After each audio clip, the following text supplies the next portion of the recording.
there is this old persistent myth still going on among, let's say, internet skeptics particularly, that science has kind of disproved that God does not exist. And I think this belief can be explained on the one hand by the progress of science. More and more scientific knowledge we have, people think that, well, we don't need God anymore to explain those phenomena in the nature. A case of evolution is one where people think that now we know how the organisms have evolved through mutations and natural selection. But of course, the new movement of intelligent design has risen to challenge the idea that random mutations can produce new organisms just by itself.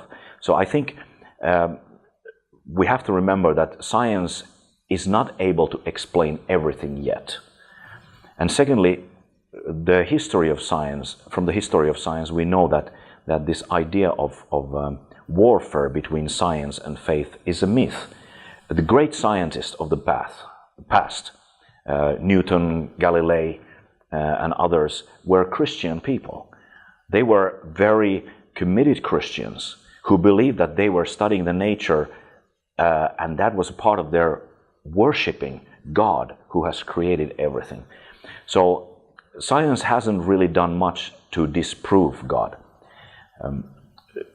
Several years ago, one of the great atheists of the 20th century, Antony Flew, gave up his atheism and became a believer in God, some sort of believer, not a Christian, but yet because of the evidences in the nature, particularly in the intelligent design and in the genetic code, brought him to the place where he was convinced that there has to be some kind of designer of this world.